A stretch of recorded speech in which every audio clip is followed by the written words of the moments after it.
Voilà. Donc, est-ce que... Bon, alors, on va le voir. En fait, moi, j'ai vu que ça ne marchait pas parce qu'il n'y avait personne qui se connectait. Voilà. Donc, on va voir si...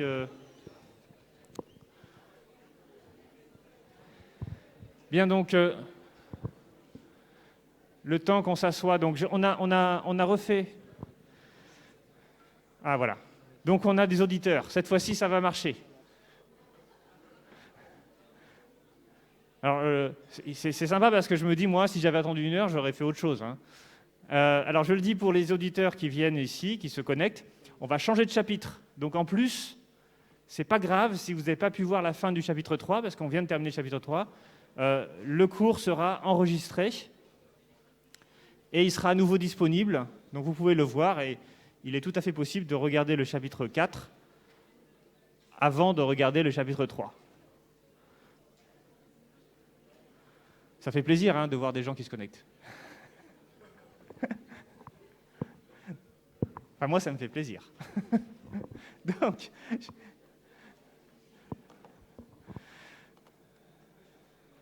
Donc voilà, c'est les vacances. Hein. Tout le monde est fatigué et l'ordinateur aussi, manifestement.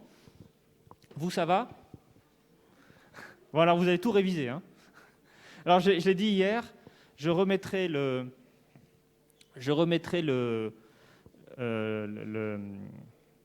allez, moi aussi, je suis fatigué. Je remettrai toutes les vidéos depuis le début disponibles sur l'espace Moodle. Alors, normalement, je ne suis pas censé faire ça, mais je le fais parce qu'il y a des étudiants, beaucoup d'étudiants, qui sont arrivés en retard pour plein de raisons, souvent tout à fait légitimes, et donc ils sont inscrits tard, etc. Donc ces étudiants, vu que ils peuvent regarder, vu que les cours ont été enregistrés, ils vont pouvoir regarder les cours. Et donc c'est la raison pour laquelle je vais remettre à disposition les cours enregistrés. Je vous avais dit aussi hier que j'avais cherché, je voulais chercher, je ne sais pas si je l'ai dit, si j'ai dit que je voulais chercher à enregistrer les TD que je faisais de 2 heures, parce que malheureusement, comme vous avez compris, on va passer sur des TD d'1 heure pour diviser par 2 les classes de TD, ce qui va être problématique, hein, parce qu'il y a beaucoup de choses à dire souvent dans les TD, donc on va devoir réduire. Moi, je pensais réussir à garder quelques TD de 2 heures, des TD dans lesquels du coup, je remettrai à disposition sur Moodle. Donc j'ai enregistré tout à l'heure un TD pour voir, pour essayer, et c'est pas bon du tout. D'abord, on n'arrive pas à lire ce qu'il y a sur le tableau. Ensuite, voilà, forcément, ça marche moins bien, quoi. Voilà. Donc, en plus, oui, c'est ça, on n'entend pas bien en plus, hein, très mal, malgré le fait que j'ai mis un micro spécial. Donc j'abandonne l'idée. Je ne mettrai pas de TD de 2 heures. De toute façon, je pense que vous allez avoir été que d'1 heure, mais les profs vont faire en sorte d'adapter le contenu à cette heure-là. C'est pas très grave. Hein. Le TD, ce qui compte surtout, c'est que vous fassiez vos TD. Hein. C'est le travail que vous faites chez vous, en termes de préparation, qui est le moment où vous apprenez le plus. Les corrections faites par le chat TD, bien sûr qu'il y a des choses en plus, mais le vrai contenu du cours, il est quand même ce qu'on voit en amphi. Hein. Donc c'est surtout ça. Et ce que vous faites chez vous, ce que vous travaillez quand vous faites les TD. Alors, je vais vérifier que tout fonctionne bien encore. Voilà, il n'y a pas de vidéo, mais il y a de l'audio. Et ils sont 12, c'est magnifique, hier ils étaient 60. Mais ça, c'est compréhensible, je pense que beaucoup se sont dit ça ne marche pas, il faut que j'arrête. Donc ça remarchera, je le dis pour ceux qui viennent d'arriver, ça va remarcher, vous aurez la fin du chapitre 3 dans une vidéo qui sera mise sur Moodle très rapidement, en tout cas pendant les vacances, enfin avant les vacances. Alors, question sur le chapitre 3. Comme d'habitude, hein, les définitions, différentes formes de richesse selon la méthode de production, différents usages de la richesse. Voilà, tout ça, c'est des questions souvent de définition. Oui? Comment?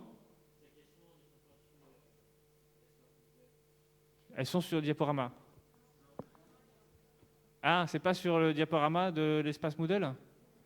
Je le mettrai sur le diaporama de l'espace Moodle. Voilà, rassurez-vous. Je mettrai tout. J'ai dû oublier, j'ai dû supprimer ça, mais c'est pas grave. Vous voyez par exemple une chose qui n'est pas dans le diaporama, mais qui est en question. Pourquoi en pourcentage du PIB, la dépense publique est-elle plus importante que la richesse publique? Attends. Oui, la dépense publique est-elle plus importante que la richesse publique? Qu'est-ce qu'on a aussi? Donc c'est pas la même chose, hein. C'est ça, voilà, c'est ça. En 2017. Alors là, je prendrai peut-être en 2018. D'ailleurs, il faut que je change ça. Les dépenses publiques représentaient ça. Pourquoi l'écart entre les dépenses publiques et les recettes publiques? Qu'est-ce que ça exprime? Qu'est-ce qui caractérise l'économie américaine? Qu'est-ce qui caractérise l'économie chinoise? Qu'est-ce qui caractérise l'économie française? Donner des indicateurs clés. Voilà, donc ça demande quand même d'apprendre un peu aussi, ça aussi, ces chiffres-là. Hein, indicateur clé, c'est par exemple le montant du PIB par habitant, la part de la richesse, de la richesse publique, par exemple, les 24,3%. Enfin, après, vous n'êtes pas obligé de me le dire très précisément. Si vous me dites, par exemple, la part de la richesse publique, c'est un peu moins d'un quart du PIB, ça me va tout à fait. Hein, ce que je veux, c'est que vous ayez les grands ordres de grandeur. Que la part des dépenses publiques, c'est un peu plus de la moitié ça représente un peu plus de la moitié du PIB, ça me va aussi, d'accord? Donc je veux globalement que vous connaissiez un peu les chiffres de l'économie française, que vous soyez capable, ça fait partie de la culture générale d'un économiste, de savoir se repérer dans les ordres de données, hein, de grandeur. Si vous me dites, le PIB français, c'est un peu plus de 2000 milliards d'euros, ça me va aussi, c'est 2300. C'est un peu plus de 2000, voilà, c'est un peu plus de 2000 milliards, ça me va. Mais si vous me dites, le PIB français, c'est 20 000 milliards d'euros, ça c'est faux, quoi. Il faut juste avoir une idée des ordres de grandeur. Et comme c'est des milliards d'euros, c'est un peu abstrait, donc c'est important que vous maîtrisiez un peu tout ça.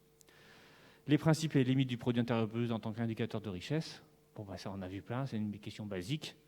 Les comparaisons internationales entre des pays, souvenez-vous, c'est la question du taux de change, hein, ça aussi on a parlé, c'est important. Voilà, donc, chapitre 4, la consommation des ménages. Alors, pourquoi on étudie la consommation des ménages? Eh bien, parce que c'est important. C'est important pour le PIB, parce qu'on a vu pour le cas de la France que la consommation des ménages, c'est la moitié du PIB, donc c'est plus de la moitié de la croissance, hein, puisque la croissance, c'est la croissance du PIB. Si les dépenses de consommation des ménages, c'est 51,3%, je ne sais plus, plus de 50%, ça veut dire que c'est important dans la croissance. C'est encore plus important aux États-Unis, où c'est 68%. Donc c'est important d'étudier, de comprendre la manière dont les ménages consomment, parce que ça va avoir un impact très clair sur la croissance et sur l'activité économique, et donc sur l'emploi, hein, et sur le niveau de d'activité. Alors, reprenons ici une réflexion de qu'est-ce que la demande globale. La demande globale, on peut la reprendre à partir de l'équation du PIB. Alors, souvenez-vous, l'équation, on l'a fait tout à l'heure, je vous avais fait réécrire, Y plus M égale CF plus I plus G, plus delta S, mais delta S, on peut le supprimer, plus X. Et donc, ça veut dire qu'on peut réécrire cette équation Y, toujours grand Y égale CF plus I plus G plus X moins M, mais en fait, tout ça, ce grand Y, c'est la production globale, c'est l'offre globale, c'est égal aussi à l'offre globale. Ça veut dire que, globalement, ce qu'on est capable d'acheter collectivement, c'est concrètement ce qu'on est capable de produire. C'est ça que ça veut dire. Et la demande globale, eh bien, elle représente l'ensemble de la demande adressée aux entreprises, aux producteurs en général. C'est les entreprises, mais ça peut être aussi les administrations. Et donc, elle détermine l'emploi. Pour essayer de comprendre ce que ça signifie, il faut penser qu'un producteur ne va produire que si en face, il trouve un débouché. Ce débouché, il peut être de différentes façons, il peut être lié à différentes composantes. Le débouché, une grande partie des entreprises et des producteurs, c'est les ménages. Et on va le retrouver ici dans l'équation, hein, consommation finale, les dépenses de consommation finale des ménages. Mais une partie des débouchés des entreprises, c'est aussi l'investissement, puisqu'il y a bien des entreprises qui produisent des biens d'investissement. Quand l'État refait des routes, c'est une dépense d'investissement public, mais Qui refait les routes? C'est les entreprises privées. Et donc ici, on a bien une composante de la demande adressée aux entreprises. La demande de service public, G, détermine aussi le niveau de production de services publics. Et même si c'est fait par l'État, il faudra bien recruter des gens pour les faire. Et puis, il y a aussi une autre demande, qui n'est pas une demande intérieure, mais qui appartient à la demande globale, c'est le solde commercial. Ce que, globalement, on demande à l'étranger. Alors, je dis solde commercial parce que, évidemment, on peut dire que les exportations sont de la demande, mais d'un autre côté, les importations, elles réduisent, elles réduisent le total de la demande auquel les producteurs français peuvent répondre. Donc, c'est pour ça qu'on regarde le solde. Alors, là aussi, je reprends des choses qu'on a déjà vues. G, c'est la production de services publics. Elle représente aussi de la consommation finale. Mais c'est la consommation finale des administrations publiques. Alors, pourquoi on dit consommation finale des administrations publiques? Parce que même si elle est à destination des ménages, elle est financée par les administrations publiques. D'accord? Donc, du coup, on l'appelle dans la comptabilité de l'INSEE. On va estimer que les services publics qui sont à destination des ménages, comme ils sont payés par les administrations publiques, ils se retrouvent dans le compte des administrations publiques, sous forme de consommation finale. Alors notez bien ça parce que vous allez voir, vous pouvez déjà regarder dans le fascicule de TD, le TD5, vous avez le compte des administrations publiques dans lequel vous pouvez vérifier qu'il y a une consommation finale des administrations publiques, mais ce n'est pas ici la consommation finale au sens de ce qu'elle reçoit et ce qu'elle consomme, c'est plutôt ce qu'elle produit et qu'elle distribue. Mais c'est dans le compte des administrations publiques parce que c'est elle qui paye, puisque c'est quasiment gratuit pour les ménages. Les frais d'inscription, c'est certes, je ne dis pas que c'est rien, mais c'est quasiment gratuit par rapport au coût total des études. Bon, administration publique, je ne vais pas redire ce que c'est, on les a déjà définis. Voilà, on appelle ça aussi les services publics. Okay, donc là aussi, j'emploie parfois des termes différents pour parler de la même chose, mais il ne faut pas que ça vous trouble, il faut que vous ayez l'habitude d'employer des termes comme I, investissement ou formation brute de capital fixe, c'est pareil, c'est la même chose. Service public et consommation finale des administrations publiques, c'est la même chose. Okay. Évidemment, les hommes politiques, les responsables politiques, quand ils vous parlent plus de service public que de consommation finale des administrations publiques. On est d'accord que les gens ils comprennent mieux le terme service public que consommation finale des administrations publiques. Mais si on dit ça comme ça, c'est parce que ça a des sens, à chaque mot a du sens. C'est-à-dire qui produit les services, c'est pas l'État, c'est l'ensemble des administrations publiques, notamment les collectivités territoriales, etc. Qu'est-ce que c'est fondamentalement? C'est de la consommation finale au même titre que acheter une voiture, c'est la consommation finale. La différence, ou aller manger au restaurant, la différence, c'est que ce n'est pas les mêmes personnes qui payent. Donc c'est la raison pour laquelle on utilise ces termes. Ce n'est pas juste pour embêter les gens. C'est parce que il faut comprendre ce qu'il y a derrière, en fait, le mot service public. Il y a des réalités très concrètes, qui est un financement d'un bien de consommation par l'État, en fait, d'un service qui est un bien de consommation par l'État. La demande globale détermine la production de richesse. Donc ça, c'est plus ou moins ce que j'ai dit, c'est-à-dire on va produire des richesses, les producteurs vont produire pour répondre à une demande. Et donc, ça va déterminer le niveau d'emploi. C'est là que ça va devenir intéressant. C'est qu'on va vite comprendre que pour résoudre le problème du chômage, il faut créer des emplois. Pour créer des emplois, il faut produire. Et pour produire, il faut qu'on ait en face une demande globale. C'est la raison pour laquelle l'offre globale est égale à la demande globale. Et l'offre globale, c'est le grand Y, c'est la production de richesse. Et donc, c'est pour ça que DG égale Y égale OG, etc. Alors là aussi, vous retrouverez dans le TD, je ne sais plus combien, on fait des exercices par rapport à ça. Alors, qui produit la demande globale? Eh bien, tous les secteurs institutionnels qu'on a vus. Les ménages, ils vont ils vont générer la demande en termes de dépenses de consommation, premièrement, donc CF, mais ils vont aussi générer la demande globale à partir de leurs dépenses d'investissement. L'investissement des ménages, c'est la construction immobilière. Alors je dis construction parce que si un ménage achète un appartement à un autre ménage, il n'y a pas de production de richesse derrière. Il y a juste un transfert de richesse. Donc quand vous achetez un immeuble, vous ne changez rien au stock d'immeubles dans l'économie. C'est lorsque vous faites construire une nouvelle maison, un nouvel immeuble, que là, vous investissez. Donc du point de vue macroéconomique, l'investissement des ménages, c'est toujours la construction de nouveaux logements ou éventuellement l'amélioration, l'agrandissement d'un logement. Ça, on va dire que c'est de l'investissement des ménages. Mais lorsque vous achetez un immeuble, un logement déjà construit, il n'y a pas de surcroît de production, par définition. Il y a un transfert de propriété d'un logement. Donc I, ce n'est pas l'achat de logements des ménages, c'est la construction de nouveaux logements financés par les ménages, ou l'agrandissement de nouveaux logements financés par les ménages. L'investissement des entreprises, c'est les bâtiments. Pareil, la construction de nouveaux bâtiments, évidemment. C'est aussi les machines, l'achat de machines. Et dans les machines, on a par exemple l'achat de voitures. Quand une entreprise achète une voiture, ce n'est pas considéré comme de la consommation, mais comme de l'investissement. Parce que c'est un bien productif, il va durer dans le temps.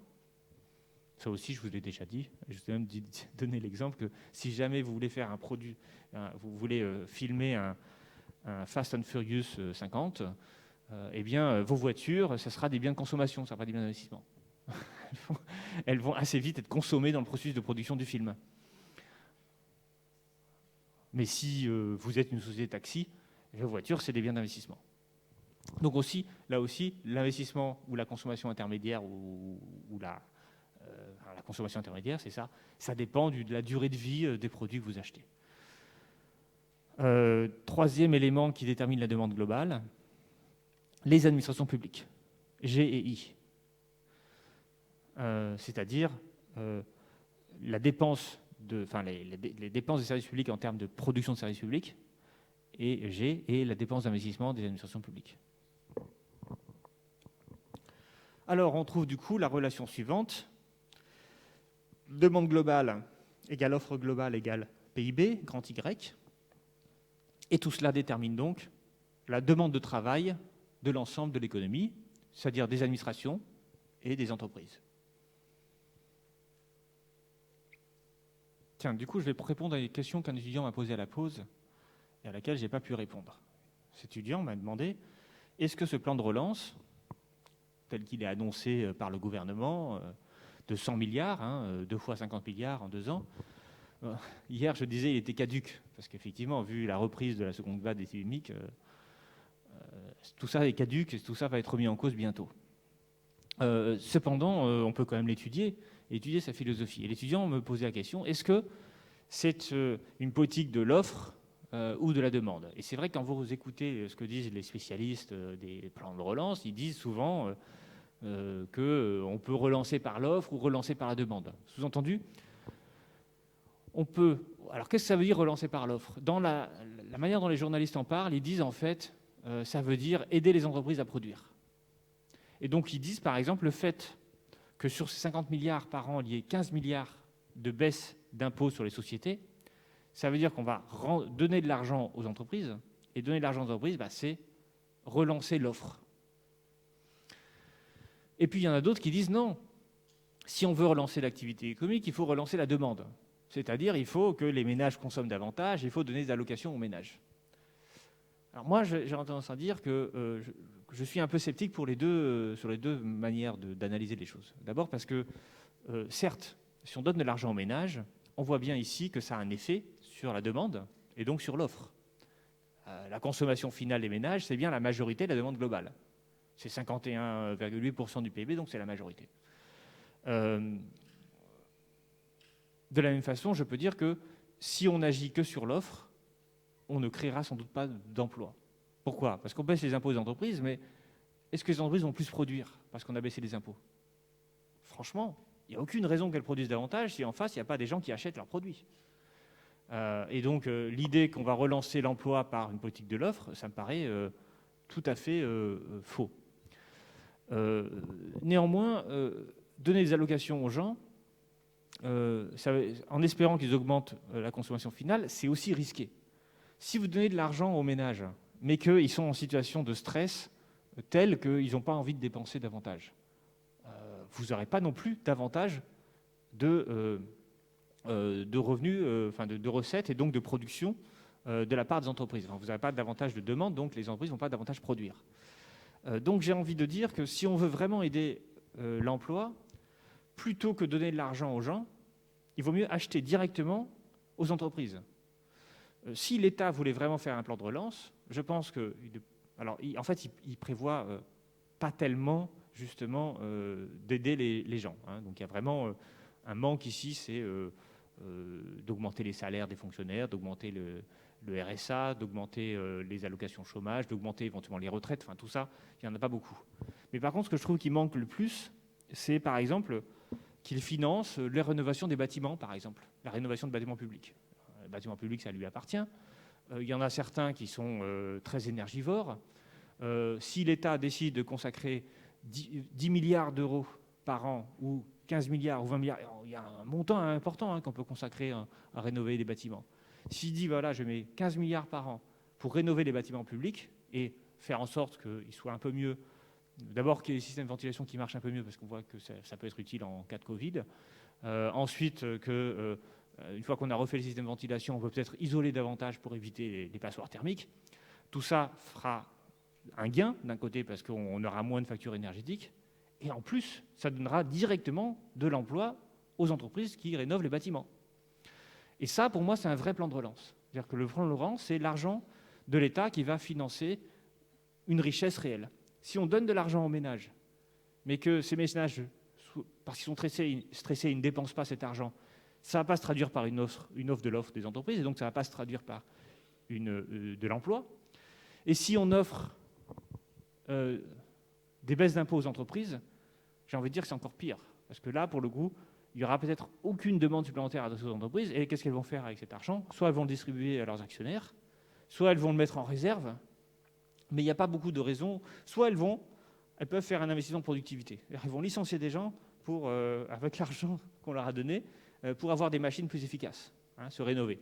Très bien pour les entreprises, mais pas bien pour l'emploi. Donc l'idée selon laquelle on va favoriser l'offre en baissant les impôts, ça me paraît être une idée qui en fait ne fonctionne pas. D'ailleurs, c'est un peu la critique que la plupart des économistes s'adressent au plan de relance, c'est qu'il y a très peu de chances pour qu'il crée des emplois. Mais comme je vous l'ai dit, ce plan est déjà caduc. On aura un nouveau plan de relance au printemps, vous verrez.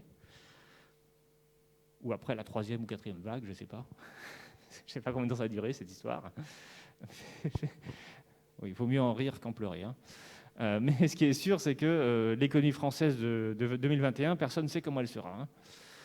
Donc ça, c'est amusant. Ils font des plans de relance, ils font des prévisions économiques, mais tout ça s'effondre en quelques semaines à cause d'un petit virus. Alors, je termine, avant de passer à la section 2. Les ménages... c'est la consommation des ménages, c'est donc quelque chose d'important qu'il faut étudier. C'est donc quelque chose de primordial qu'il faut comprendre pour comprendre quel va être l'emploi, quelle va être la demande globale et donc l'offre globale des entreprises et des administrations publiques. Et ça, c'est important parce que justement, le comportement des ménages, il n'est pas constant. Tout à l'heure, je vous disais, si on donne de l'argent aux ménages, mais si les ménages ne consomment pas parce qu'ils sont trop stressés, ils ont trop peur de perdre leur boulot, cet argent, c'est comme verser de l'eau dans le sable, il va disparaître immédiatement. Qu'est-ce qui fait qu'un ménage consomme? Qu'est-ce qui fait et quand il consomme, qu'est-ce qu'il consomme? Est-ce qu'il va consommer des produits importés? Et là aussi, ça n'aidera pas beaucoup l'économie française. Est-ce qu'il va consommer des produits faits sur place? Enfin, il y a tout un ensemble de questions qui sont absolument nécessaires à comprendre, auxquelles il faut répondre, pour être capable de savoir si le comportement des ménages il va avoir un effet positif ou négatif sur l'économie. Et donc c'est cela que je voudrais maintenant voir dans ce chapitre avec vous, essayer de comprendre les tenants, les aboutissants de la consommation des ménages, sachant que premièrement les ménages ils peuvent épargner ou consommer, c'est une question. Est-ce qu'ils épargnent beaucoup? Est-ce qu'ils consomment beaucoup? Quels seront les choix qu'ils font? Là, ça va dépendre d'un pays à l'autre et vraiment aussi évidemment d'une situation à l'autre. Est-ce qu'on est en période de croissance ou de récession? Et puis ensuite, quand ils dépensent, qu'est-ce qu'ils dépensent? Est-ce qu'ils achètent des produits fabriqués à l'étranger? Est-ce qu'ils achètent plutôt des services? Est-ce qu'ils achètent des biens durables ou des biens non durables? Quelle est leur manière de consommer, la part de l'alimentaire, la part du logement, la part de plein de choses. Ça, c'est des questions qui sont extrêmement intéressantes et qui déterminent aussi beaucoup d'analyses aujourd'hui sur le comportement des ménages en tant que consommateurs. Et c'est important de l'étudier parce qu'encore une fois, c'est plus de la moitié du PIB, donc ça permet de comprendre beaucoup de choses. Alors justement, composition et variation de la demande des ménages, de quoi la demande des ménages est composée et comment elle varie. Alors, si on veut... Alors, j'ai une question. Je ne trouve pas le diapo du chapitre 4 sur Moodle. Oui, c'est normal. C'est normal, le diaporama du chapitre 4, je ne l'ai pas encore mis. Je le fais très vite. Mais vous l'avez là, normalement, sous votre vidéo. Donc, vous l'aurez bientôt. Donc, composition et variation à la demande des ménages. Alors, la consommation des ménages, elle va être composée de 3 choses. Alors d'abord, on ne va pas parler ici de la consommation des ménages, on va parler ici de la consommation effective des ménages. La consommation effective des ménages, souvenez-vous, je l'ai définie tout à l'heure, c'est les dépenses de consommation des ménages plus les services financés par les administrations publiques et les administrations privées. Ce qui fait qu'on a ici ces 3 agrégats. Alors, les dépenses de consommation des ménages, 1219,8 milliards d'euros en 2018. Les dépenses de consommation individualisables des administrations publiques, elles représentent donc les prestations en nature que les administrations publiques dispensent à la population, voire TD5. Je me suis trompé, mais c'est pour ça que je ne l'ai pas encore mis sur Moodle. Il faut que je change 2-3 petits trucs. Donc c'est le TD5 qui va montrer la dépense de consommation individualisable des administrations publiques. Et puis enfin, la 3e composante, c'est la dépense de consommation individualisable des ISB LSM. Non, j'y arrive très vite, très facilement. J'ai mis du temps. ISB LSM, facile. Institution sans but lucratif au service des ménages. Institution sans but lucratif, marquez-le, comme ça vous saurez. Institution sans but lucratif au service des ménages. Ce sont les associations caritatives. C'est marqué d'ailleurs, je suis bête, j'aurais pu. C'est ici marqué. 48,7 milliards d'euros. Alors, ces institutions sans but lucratif au service des ménages, ce sont les associations caritatives qui vont financer des biens de consommation pour les ménages les plus pauvres. Alimentaire, vacances, logement, il y a plein de choses qui sont financées par ce genre d'association. Et donc, ça, c'est la consommation effective des ménages. Ça veut dire que ça, c'est la dépense de consommation, ce que les ménages achètent en termes de services marchands. Et on a ici ce que les ménages bénéficient, mais qui n'ont pas payé eux-mêmes. Soit ça a été payé par l'État, les services publics, soit ça a été payé par des associations caritatives. Ok, c'est clair? Vous voyez que ce n'est pas les mêmes ordres de grandeur. Ça, c'est tout petit, ça, c'est très gros. Dans une économie très socialisante, on pourrait avoir bien plus de services publics, bien moins de consommation finale des ménages, de dépenses de consommation finale des ménages. Voilà. Les dépenses de consommation finale représentent la très grande majorité de la consommation effective des ménages et la majorité de la demande globale, j'ai déjà dit tout à l'heure, 51,8% du PIB.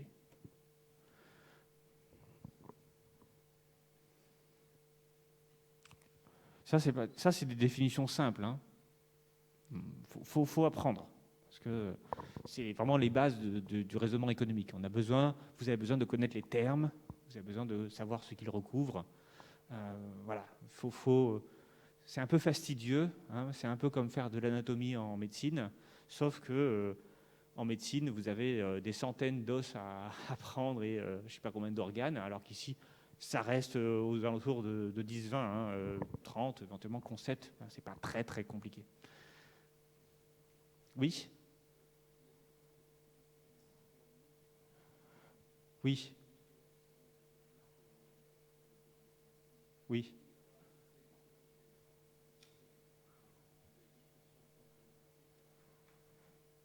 j'ai pas compris la question. La question, c'est que c'est pas les mêmes qui offrent. Les dépenses de consommation individualisables des administrations publiques, c'est ce que l'État et les collectivités territoriales, qui sont des institutions publiques, vont offrir comme service aux ménages. Ici, les dépenses de consommation individualisables des institutions sans but lucratif au service des ménages, c'est ce que des organisations privées vont produire au service des ménages. Donc la différence entre le 2 et le 3, c'est qu'ici, c'est des associations privées. Et ici, c'est des collectivités territoriales ou l'État, ou les organismes de protection sociale. C'est les administrations publiques. Bon, alors comment les ménages dépensent leur argent ? Alors une chose qui est assez intéressante à comprendre, c'est de distinguer la consommation des ménages en fonction de la durabilité des biens. Il y a des biens qui sont durables et des biens qui sont non durables. Et ça, c'est intéressant parce que les biens non durables, très souvent, c'est des biens dont, alors pas toujours, mais parfois, c'est des biens qu'on est obligé de racheter régulièrement. Typiquement, les produits alimentaires. Tous les jours, régulièrement, il faut acheter des produits alimentaires parce qu'ils sont consommés assez vite. C'est quelque part un peu une dépense contrainte. Et puis, on a des biens non durables. Des biens durables, pardon. Ça, c'est les biens non durables. Et on a, c'est ce que j'ai dit, les biens non durables sont les produits alimentaires. Je ne sais pas si j'ai dit ça, je ne sais plus, je perds. Et les biens durables sont les biens qui ont une durée de vie longue et qui sont des achats dont, en général, on va pouvoir reporter la dépense. Typiquement, vous achetez pas, quand vous achetez une voiture, qui est le cas typique d'un bien durable, qui va vous durer plusieurs années, a priori, qui peuvent vous durer 10 ans. Enfin, on a des voitures qui durent quand même un certain temps. Pareil pour un réfrigérateur, pareil pour une machine à laver, pour un téléviseur, etc. C'est des biens qui vont durer un certain temps.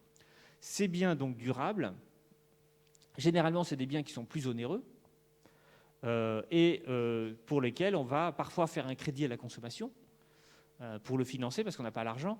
Et parfois, on va aussi attendre avant d'acheter. On va voir une voiture un peu vieille, on veut la changer, mais on ne va peut-être pas le faire immédiatement. On va attendre d'avoir de l'argent. Ça veut dire que les biens durables, contrairement à la nourriture, on peut en reporter l'achat. Donc là, on a, contrairement à la nourriture, donc un bien non durable, qui est en quelque sorte une dépense contrainte. Chaque mois, il faut acheter de la nourriture. Chaque mois, on ne va pas acheter un téléviseur ou une voiture. Donc là, il y a une marge, on va dire, une marge de réflexion, d'arbitrage. On va choisir, on va faire un choix. Est-ce que j'achète ma nouvelle télé aujourd'hui ? Est-ce que je l'achète le mois prochain ? Est-ce que je l'achète dans 6 mois ? Tout ça va dépendre en fait un peu de la conjoncture. Et donc ce que je veux dire par là, c'est que en période de forte de confiance, si les ménages ont confiance dans l'économie, ils vont avoir tendance à acheter davantage de biens durables. Parce qu'ils vont se dire, tiens, c'est le moment. En période de crainte sur l'avenir économique, par exemple sur leurs revenus futurs, sur leur emploi, ils se disent, voilà, la boîte va mal, si ça se trouve, je vais me faire licencier. Ils vont se dire, c'est pas le moment d'acheter une voiture. Donc ils vont tendre à reporter l'achat de ces biens. Alors, du coup, c'est intéressant de regarder dans le détail ce que les ménages achètent tous les mois pour essayer de repérer les changements de comportement qui illustrent en fait des changements de représentation. Très souvent, on fait des questionnaires aux ménages. On leur demande est-ce que vous avez confiance ou pas dans l'avenir de l'économie ? Est-ce que vous avez confiance dans le fait que vous allez garder votre emploi d'ici 1 an ? Est-ce que vous avez confiance dans vos revenus futurs ? Mais les ménages, ils peuvent répondre, ils peuvent ne pas répondre.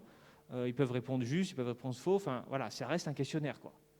Mais par contre, si on veut avoir un indicateur fiable du moral des ménages, ce qui peut être intéressant, c'est de regarder la consommation de biens durables, de mobilier, de voitures.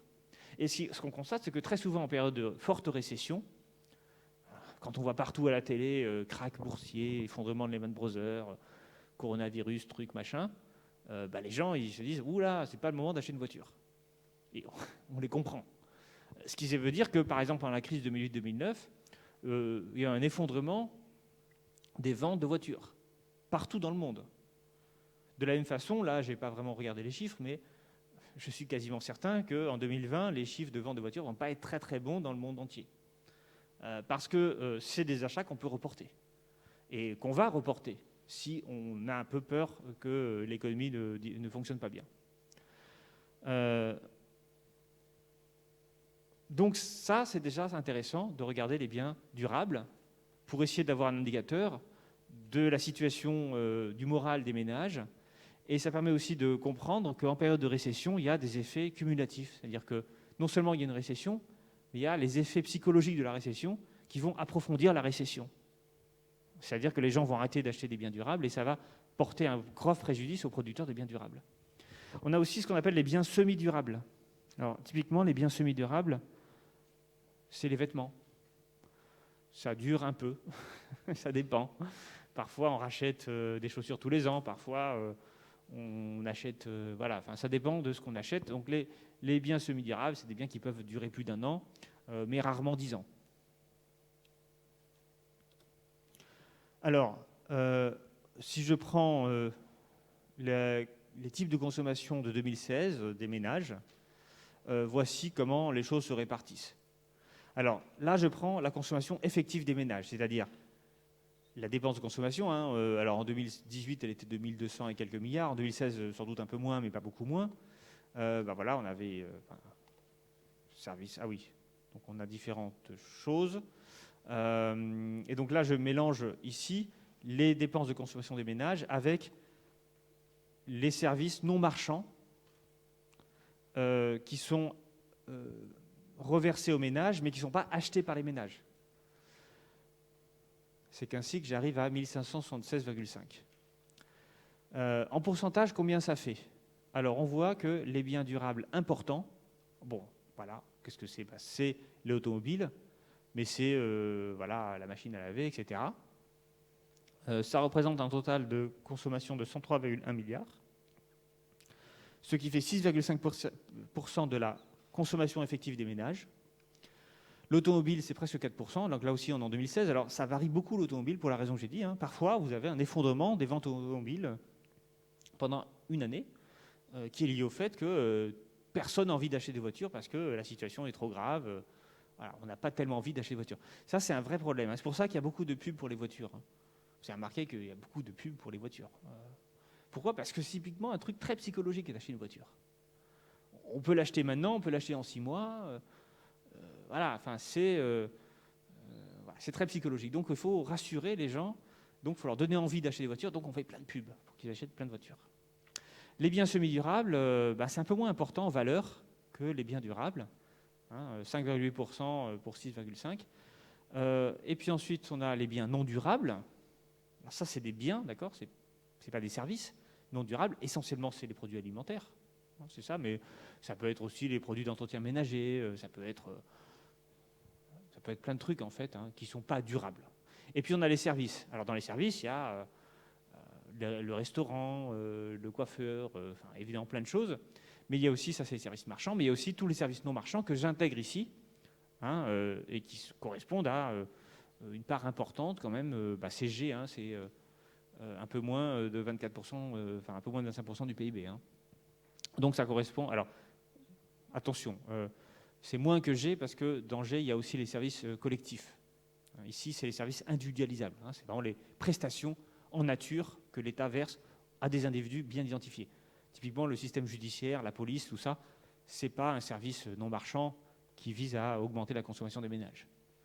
Par contre, la santé, l'éducation, un peu de logement, voire le sport, les bibliothèques gratuites municipales, tout ça, c'est les piscines municipales, tout ça, c'est des services non marchands au service des ménages et qui vont être intégrés ici. Alors, j'aurais pu terminer.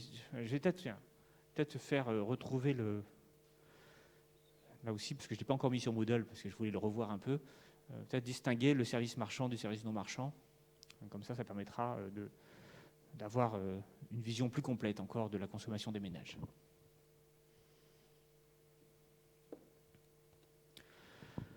Alors, du coup, les ménages, ils peuvent décider d'acheter ou non.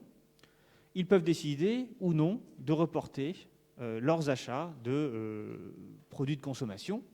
Ils peuvent décider ou non d'aller au restaurant aujourd'hui ou de ne pas y aller. Ils peuvent décider d'acheter une voiture ou un frigo ou pas. Et ils peuvent décider d'épargner ou non. Donc la première chose à laquelle il faut s'intéresser par rapport aux ménages, c'est justement leur propension, ce qu'on appelle la propension à consommer. C'est-à-dire leur envie, en quelque sorte, de consommer. Alors, bien sûr, chaque ménage a une propension à consommer différente. Souvent, quand on est jeune comme vous, qu'on n'a pas beaucoup d'argent, on a tendance à tout consommer. On ne fait pas beaucoup d'épargne. On a une petite épargne, mais on essaye on ne peut pas trop en faire d'épargne, donc finalement, on va consommer l'essentiel de ses revenus. Quand on commence à être un peu plus âgé, comme moi, par exemple, là, on épargne davantage. Donc, ça va dépendre de la situation financière qu'on a, de ses besoins aussi, bien sûr. Voilà. Mais globalement, on va pouvoir faire la moyenne de tous les comportements de consommation des ménages et donc calculer la proportion moyenne à consommer. Cette proportion moyenne à consommer, en fait, c'est assez facile à trouver. Elle représente la part de la consommation finale des ménages sur le revenu disponible brut des ménages. Revenu disponible brut des ménages, on l'a vu à la fin du chapitre 3. Désolé ceux qui sont en ligne, vous ne l'avez pas vu, mais vous le reverrez. C'est l'ensemble des revenus dont disposent les ménages. Et donc, si on trouve une proportion moyenne à consommer de 0,7, ça veut dire que les ménages en moyenne consomment 70% de leurs revenus, donc ils épargnent 30% de leurs revenus. Tout à l'heure, je vous disais aussi que les ménages qui décident de ne pas consommer, par définition, qu'est-ce qu'ils font ? Ils épargnent. Il n'y a pas beaucoup d'autres choix. Tout l'argent qu'on n'a pas consommé, c'est l'argent qu'on met en réserve, et donc ça s'appelle de l'épargne. Alors cette épargne, ça peut être donc de l'argent qu'on laisse sur son compte bancaire. Ça, c'est ce qu'on appelle de l'épargne en liquidité. C'est-à-dire c'est l'argent qui est immédiatement disponible, qu'on peut dépenser à tout moment. L'épargne, ça peut être aussi de l'épargne financière. Je crois que c'est marqué ici. Non, c'est pas marqué ici. C'est marqué plus tard ailleurs dans le cours. Mais c'est pas grave, je vous le dis quand même. L'épargne financière, donc ça veut dire, c'est par exemple un livret A, parce que ça rapporte un peu d'argent. C'est presque comme de la liquidité. Après, on a de l'assurance vie, on a des fonds en actions, où là, on a vraiment une véritable épargne financière. On la verra aussi quand on parlera de la circulation financière. On appelle ça aussi des OPCVM, mais je ne veux pas trop... comment on appelle ça ? Oh, j'oublie tout en ce moment, je suis fatigué. Bref, donc je ne veux pas trop dévoiler ce que je verrai, on verra plus tard.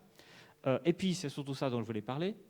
En fait, quand on achète son logement et qu'on rembourse son prêt immobilier, on va aussi considérer que c'est de l'épargne. C'est ce qu'on appelle de l'épargne en logement. Alors, pourquoi on décide que c'est de l'épargne ? Pour plein de raisons. D'abord, pour des raisons de comptabilité nationale. Comme on a dit que le logement, c'est un investissement, il faut qu'il y ait une épargne derrière pour que I égale S. Donc, c'est une raison de la comptabilité nationale. Mais c'est aussi parce que, si on y réfléchit 2 minutes, quand vous remboursez votre crédit immobilier pour, 600 € par mois, en fait, ça veut dire que chaque mois, votre patrimoine, il augmente de 600 €. Parce que vous remboursez votre crédit immobilier, donc quelque part, vous êtes de moins en moins endetté. Et on peut dire que votre logement vous appartient de plus en plus. Et donc, il s'agit bien d'une forme d'épargne, rembourser un crédit immobilier. C'est bien une forme d'épargne aussi. Et donc, on appelle cela l'épargne en logement. Et très souvent, les ménages français, ils mettent peu d'argent en bourse, il y a peu d'épargne financière réelle, en tout cas sous forme d'action. L'essentiel de l'épargne des ménages, c'est le remboursement des crédits immobiliers. Et donc, ça explique en grande partie pourquoi est-ce que les ménages français ont du mal à avoir un taux d'une proportion à consommer qui soit supérieur à 0,8%, enfin 0,8, pardon, c'est-à-dire à 80%. Enfin, 85, je crois que c'est 85. Je vais vous montrer ici, voilà. La propension moyenne à consommer, sur le long terme, c'est 0,85 à peu près en France. Mais je vais peut-être pas trop tarder à arrêter ce cours parce que je préfère voir ce tableau et la proportion marginale à consommer à la rentrée après les vacances. Il est moins 5. On va bien prendre 5 minutes de pause. Vous avez peut-être cours après. Je préfère vous arrêter maintenant. Donc, bonnes vacances. Et révisez bien. Tous les cours, ça peut être l'occasion de bien réviser.